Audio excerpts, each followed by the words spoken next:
Little Moreton Hall, also known as Old Moreton Hall, is an English-moated, half-timbered manor house in Cheshire. Little Moreton Hall first appears in the historical record in 1271, but the present building dates from the early 16th century, with the earliest parts of the house built for the prosperous Cheshire landowner William Moreton around 1504. The remainder was constructed in stages by subsequent generations of the family until about 1610, making the building highly irregular, with three asymmetrical structures forming a small rectangular cobbled courtyard.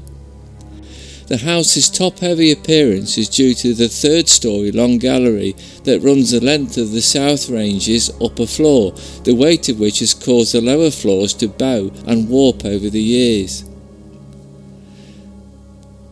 The house remained in the possession of the Moreton family for almost 450 years, until ownership was transferred to the National Trust in 1938. Little Moreton Hall and its sandstone bridge that spans the moat are Grade 1 listed, and the grounds on which Little Moreton Hall stands is protected as a scheduled monument. The dissolution of the monasteries in the mid-16th century provided further opportunities for the Moretons to add to their estate, and by the early years of Elizabeth I's reign, William Moreton II owned an area of 1,360 acres containing a cornmill, orchards, gardens and an iron bloomery with water-powered hammers, all then valued around £24. In 1546, William Moreton's son, also called William, replaced the original west wing with a new range, housing service rooms on the ground floor, as well as a porch, gallery and 3 rooms on the first floor, one of which had access to the guardrobe, or privy.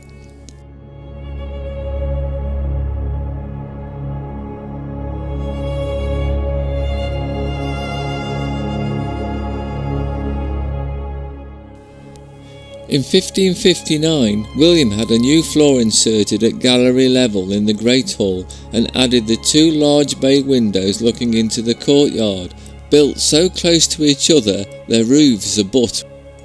The south wing was added around 1560 by William Moreton II's son, John. It includes the gatehouse and a 3rd storey containing the 21-metre long gallery. A small kitchen and brewhouse block was added to the south wing in about 1610 and was the last major extension to the house.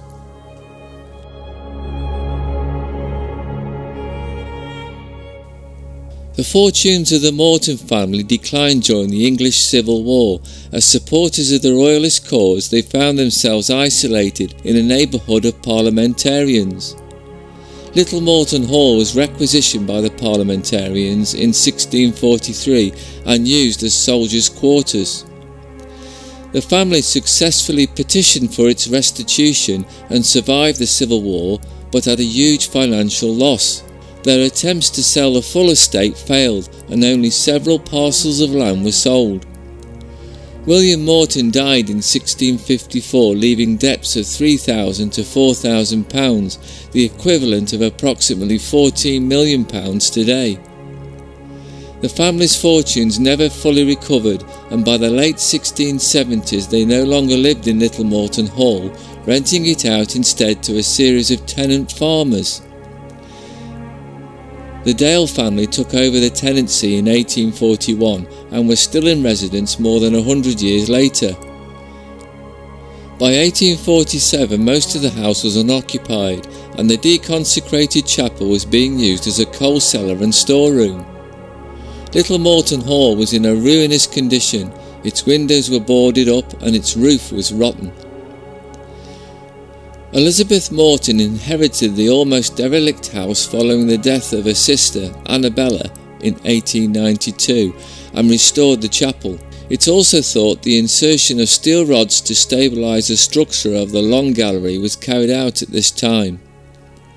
The gallery was sparsely furnished and was used for exercising and as a games room, evidence of which was 4 early 17th century tennis balls found lodged behind its wooden panelling. In 1912, Elizabeth bequeathed the house to a cousin, Charles Abraham, the Bishop of Derby, stipulating that it must never be sold. Abraham opened up Little Moreton Hall to visitors, and guided tours were conducted by the Dales. Abraham carried on the preservation effort begun by Elizabeth Moreton until he and his son transferred ownership to the National Trust in 1938. The Dale family continued to farm the estate until 1945 and acted as caretakers for the National Trust until 1955. The Trust has carried out extensive repair and restoration work, including re-roofing. In 1977 it was discovered that the stone slabs on the roof of the South Range had become insecure, and work began on a 6-phase programme of structural repairs. The house stands on an island surrounded by a 10-metre wide moat, which was dug between the 13th or 14th century to enclose an earlier building on the site. There is no evidence that the moat served any defensive purpose, and was with many other moated sites, it was probably intended as a status symbol. Running the entire length of the South Range, the long gallery is roofed with heavy grit stone slabs, the weight of which has caused the supporting floors below to bow and buckle. The cross beams between the arch-braced roof trusses were probably added in the 17th century to prevent the structure from bursting apart under load.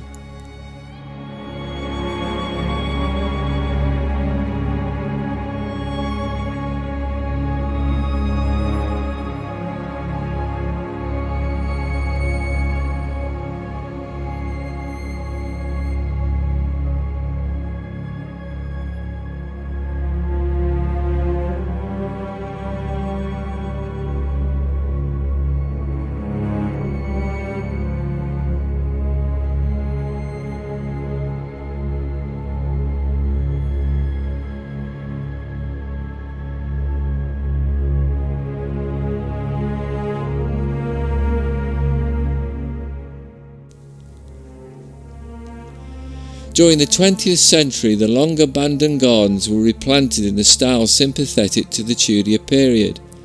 The knot garden was planted in 1972. The intricate design of the knot can be seen from one of the 2 original viewing mounds, common in the 16th century formal gardening. Other features of the grounds include a yew tunnel and an orchard growing fruits that would have been familiar to the houses of the Tudor. During the last major restoration work, 18 assorted boots and shoes were found hidden in the structure of the building, all dating from the 19th century. Concealed shoes were placed either to ward off demons, ghosts or witches, or to encourage the fertility of the female occupants.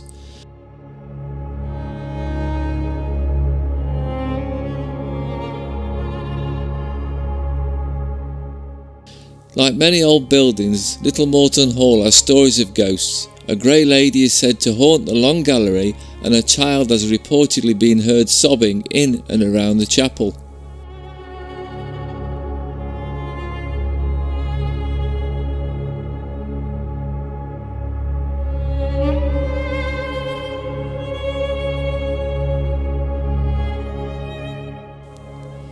Against all odds, and despite its striking unbalanced appearance, Little Moreton Hall stands as a captivating testament to the enduring beauty and rich history of this remarkable Tudor manor, inviting visitors to step back in time and immerse themselves in its enchanting past.